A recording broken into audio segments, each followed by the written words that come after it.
The problem we're having is a leadership problem. Mm-hmm.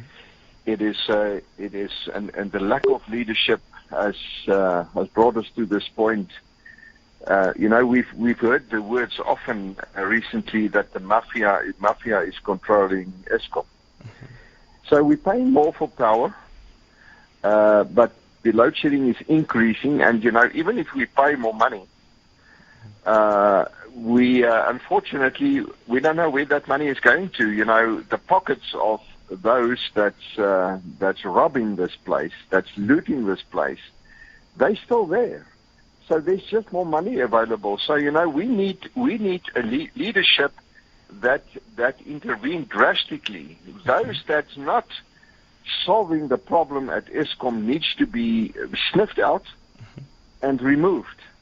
They belong behind bars. Eskom belongs to the people of South Africa. It is a national entity that belongs to the South African collective, and we can no longer afford to allow these guys to reign in that place. The books need to be open. We need to see exactly what is happening there. But there's so many of role players from top to bottom who has a hand in a stake in the criminality that's going on, that they simply don't want to do it. They want to control this thing. We cannot afford it. We are in a desperate situation in South Africa at the moment. But besides rooting out corruption and fraud at the power utility, what other measures that can be used to end the Eskom challenges? And if so, what are those measures? Because it's been going for a long time now.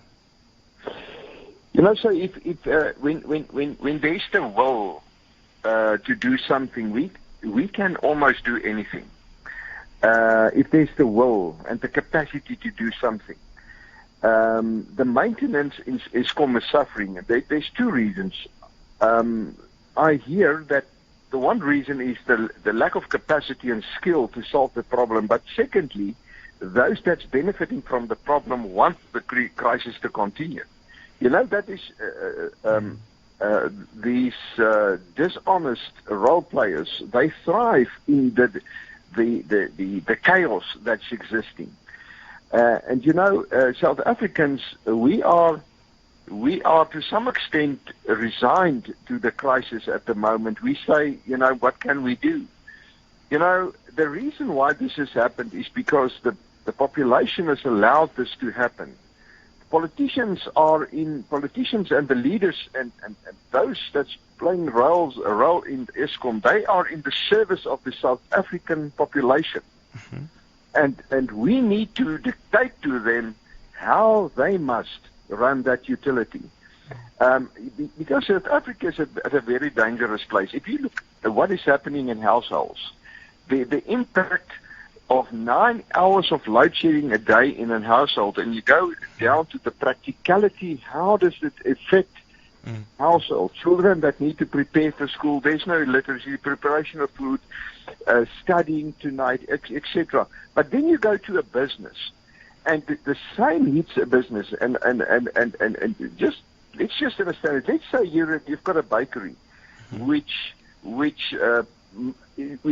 produces their material 24 hours a day. But now you've got 9 hours of load shedding. But 9 hours of load shedding is much more than that, because you can't switch up your ovens the moment it starts. You need to switch all your ovens long before the time. You can't start a new process and then it's interrupted. You lose all your material.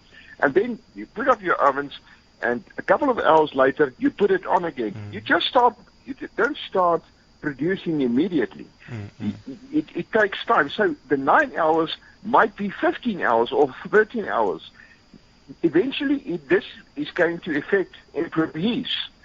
And when it affects an employee, it affects 4, 5, 6, 7, 8 other people in that household.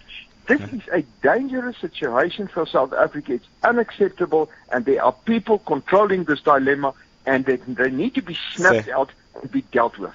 Sir, we thank you very much. Because of time, we have to end it here, but we thank you very much for your time this morning. Thank you, my friend. Thank you. Thank you very much. Thank you.